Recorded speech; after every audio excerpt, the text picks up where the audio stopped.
à votre service. Vous écoutez la chaîne 2, il est 12 heures. Et c'est l'heure de vous informer.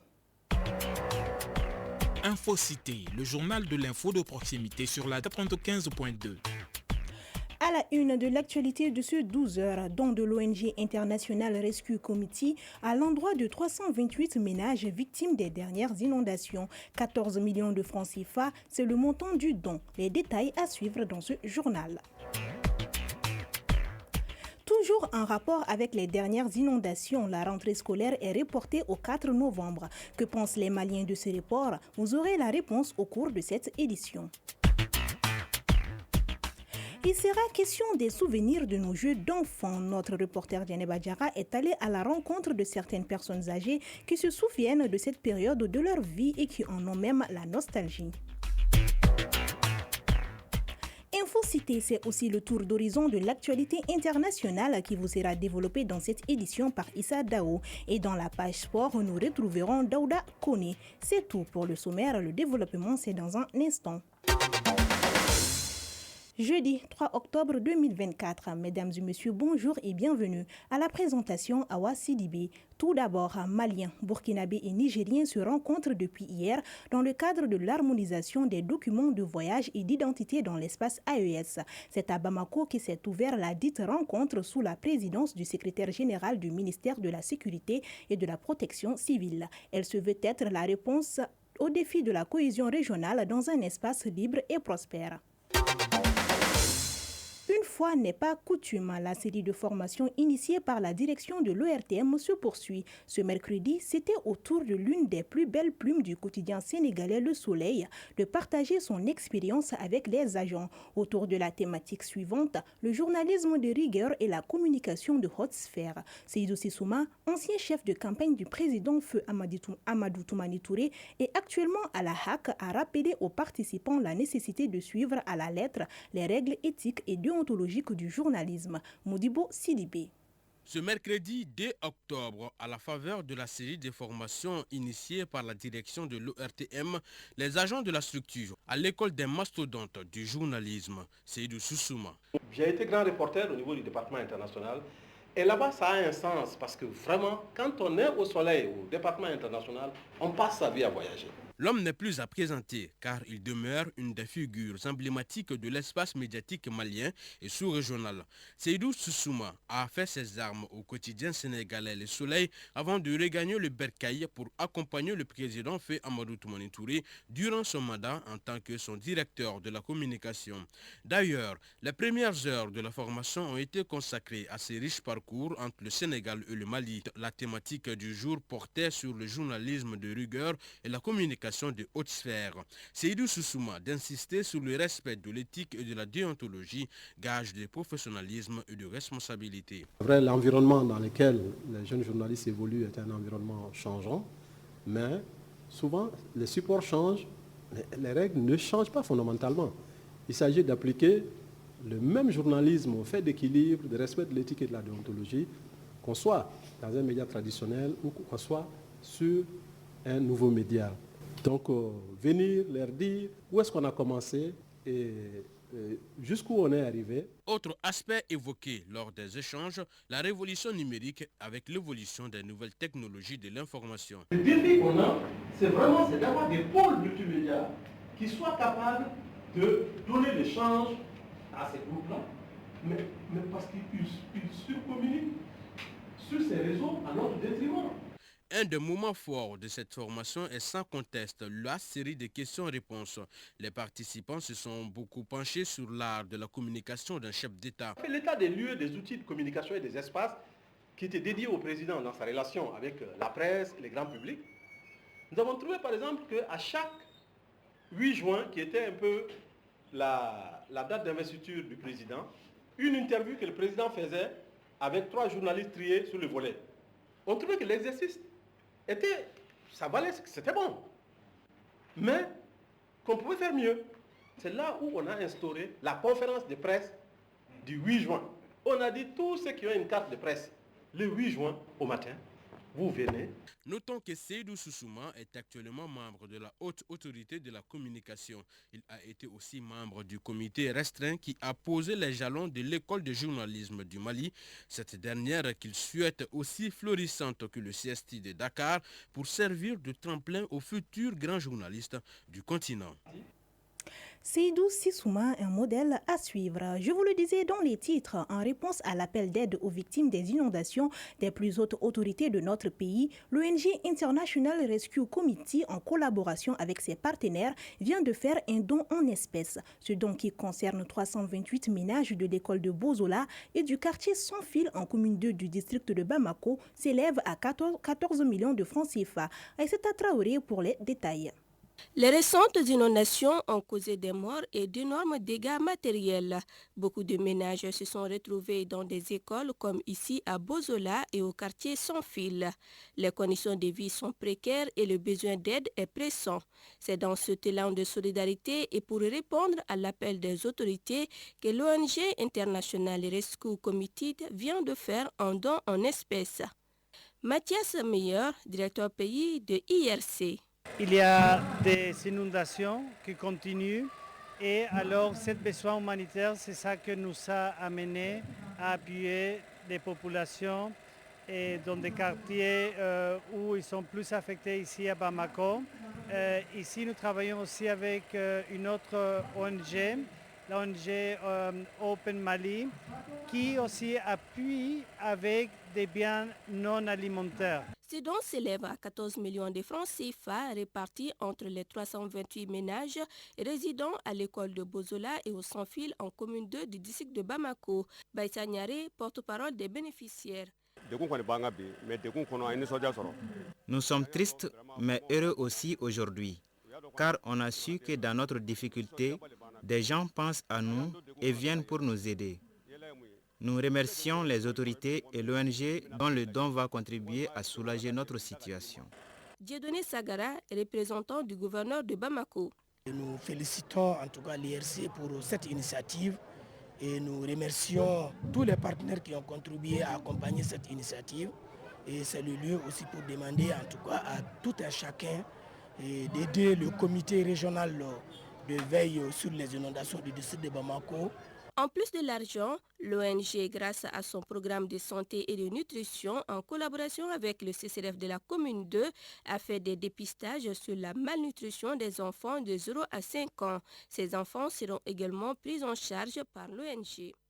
Une initiative salutaire. L'Association des jeunes bois du Mali vient de magnifier son soutien et sa solidarité aux forces armées maliennes. C'est là en organisant une journée de don de sang au Centre national de transfusion sanguine à 15 Ambougou en commune 2 du district de Bamako. Moussa Diabaté et Souleymane Diabaté.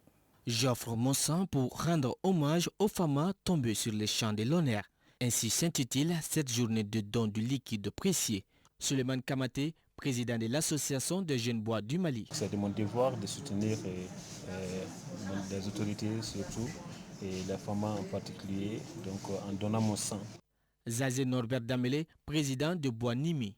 Nous estimons que l'initiative développée ici par la jeunesse bois est très noble, très patriotique. Alors soutenir les femmes, c'est extrêmement important pour nous, surtout quand on parle de sang, élément vital de l'existence de l'homme. Zakaria Konate, chef de département en promotion collecte des sang au CNTS. Le don de sang est capital pour nous parce que notre mission étant de collecter, traiter, conserver et mettre à la disposition de la population, sang ne peut pas être chose, donc tant que les gens ne viennent pas donner. Au final, 82 poches ont été collectées et les membres de l'AJBM se disent toujours prêts pour nos femmes. La page internationale, c'est dans un instant. À présent, le tour d'horizon de l'actualité internationale. Pour ce tour d'horizon de l'actualité internationale, nous recevons en direct Issa Dao. Bonjour Issa. Bonjour Awa. Tout d'abord, en Côte d'Ivoire, 6 responsables de la FESCI sont arrêtés à Abidjan suite au meurtre d'un étudiant. 6 responsables de la Fédération estudiantine et scolaire de la Côte d'Ivoire, FESI, dont son secrétaire général Sié Kambou, ont été interpellés mardi dernier à Abidjan. Cette convocation fait suite à la découverte du corps sans vie d'Agui Mars Diagoui, un des responsables de la un des membres de la FESI. Ces présumés coupables ont commencé à être auditionnés hier. En réaction à cet événement, le gouvernement ivoirien a condamné un acte de barbarie d'un autre âge et à titre conservatoire a suspendu toutes les activités des associations syndicales estudiantines dans le pays. De la Côte d'Ivoire, on va au Tchad. Interpellation et expulsion de l'avocat et défenseur des droits de l'homme Reed Brody. Reed Brody, l'avocat et défenseur américain des droits de l'homme, a été interpellé puis expulsé du Tchad hier, alors qu'il s'apprêtait à tenir une conférence de presse en N'Djamena. Reed Brody avait joué un rôle décisif dans le procès de l'ancien président tchadien Hissène Habré, condamné pour crime contre l'humanité en 2016 par un tribunal spécial.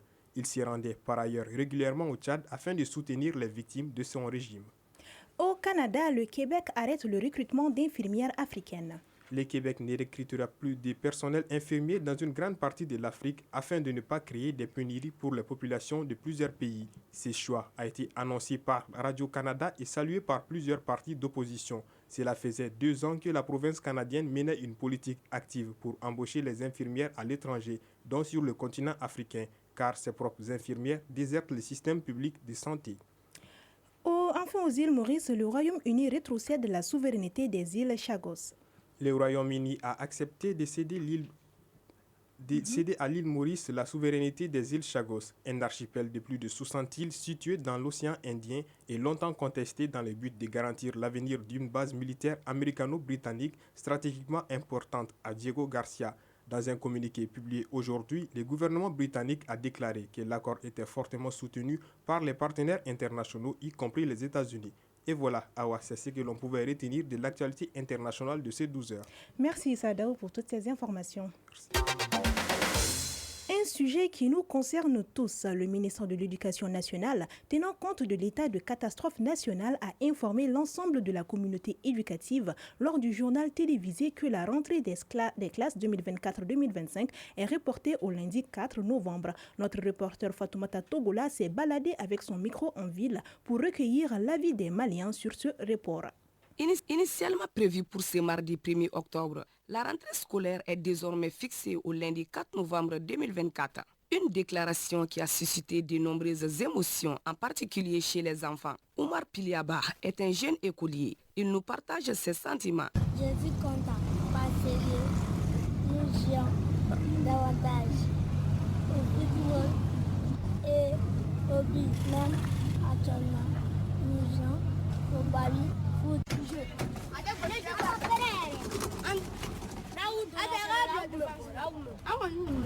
Boubacar Togola, élève. Je suis content car je n'étais pas encore prêt. Et aussi, ça nous donne le temps de profiter plus de nos distractions.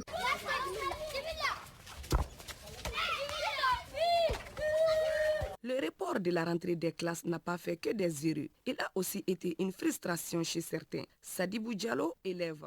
Je suis déçu parce que j'avais à cœur de découvrir une nouvelle classe et ça fait longtemps que je n'avais pas vu mes amis. Je voulais les voir. L'idée derrière cette décision a tout son mérite, nous confie Aminata Diakité. Malgré la déception, je tiens quand même à saluer la décision car elle est noble, dans la mesure où elle permet aux sinistrés des inondations de trouver de nouveaux locaux. Je me mets à la place de ces gens. Le report de la rentrée des classes au 4 novembre est une décision réfléchie de la part des autorités. Cependant, ils sont nombreux les citoyens à attendre avec impatience la reprise des classes. Un autre titre de ce journal, surtout en cette période de vacances où les enfants en profitent pour jouer énormément. Il s'agit des souvenirs des jeux d'enfants chez les adultes. Les jeux d'enfants sont les moments les plus fabuleux et cruciaux dans la vie de l'être humain. Pour nous rappeler ces moments inoubliables, notre reporter Djenné Badjara est allé à la rencontre de certaines personnes âgées. Écoutons. Ma grand-mère est malade au dos. Le médecin a soigné a dit. Bouadjara et Madame Diop Awakane sont des personnes âgées. Ils se souviennent chacun de cette étape cruciale de leur vie, notamment les jeux d'enfance qu'ils pratiquaient dans le temps. Avec ses 70 ans, le vieux Djara se souvient encore. À notre époque, pendant la nuit, nos parents nous racontaient des contes autour du feu. Après, on allait jouer entre camarades d'âge. Personnellement, j'aimais beaucoup danser le balafon. Parfois, quand la lune était très éclairée, on se regroupait en plein air pour s'amuser. En ces temps, on s'amusait avec nos copines sans qu'il n'y ait aucune relation intime. Mais aujourd'hui, tel n'est plus le cas.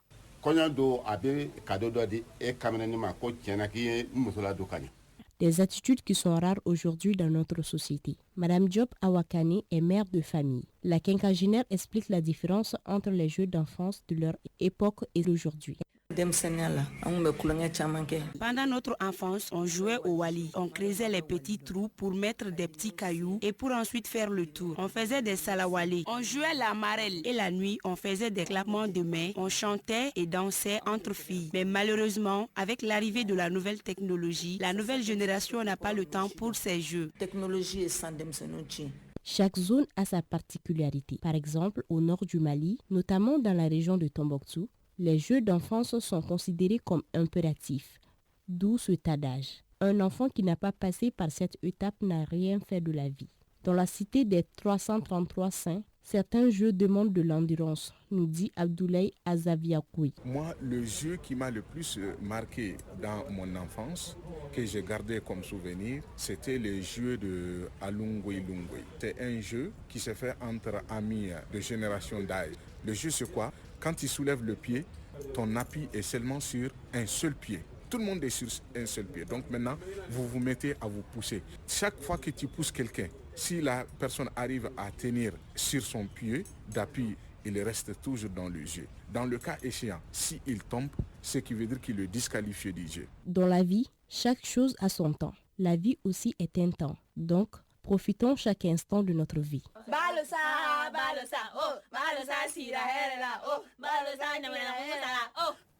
Tout à fait, la page sport à suivre.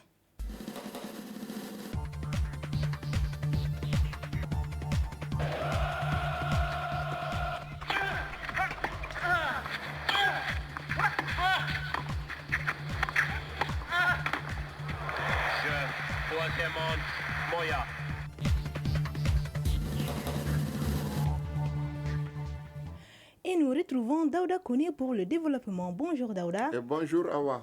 Basketball, pour commencer, le tirage au sort de la Ligue africaine de basketball a été effectué et le stade malien de Bamako évoluera dans le groupe A.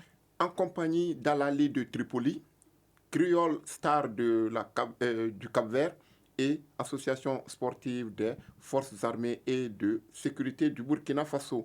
On retrouve dans le groupe B Elan Coton Sport du Bénin, ABC de la Côte d'Ivoire, Mike Barol de Libye et le Sprint Knou du Ghana. La compétition se déroulera du 8 au 13 octobre 2024 à Tripoli.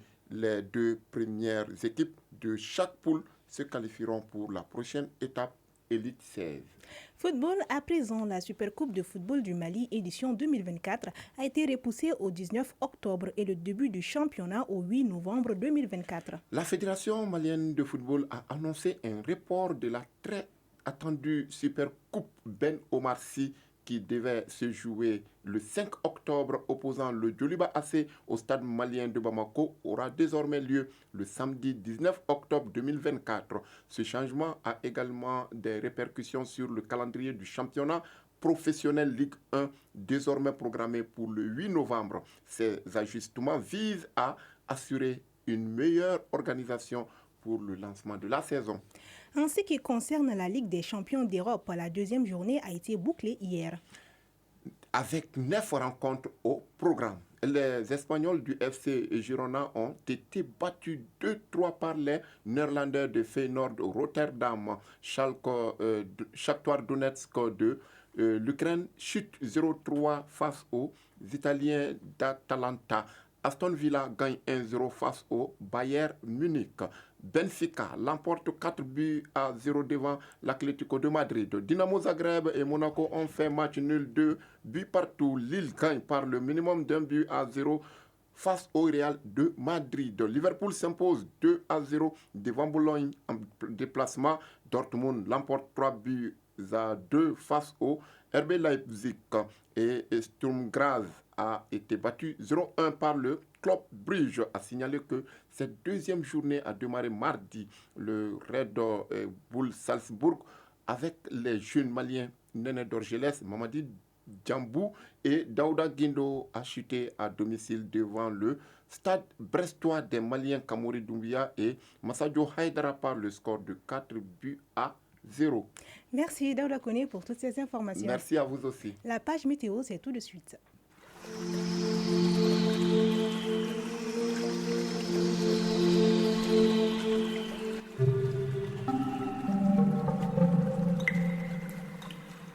Il est 12h20 actuellement sur Bamako et environ. Le thermomètre affiche 31 degrés Celsius. La maximale attendue sera de 33 degrés. Quant au soleil, il se couchera à 18h20.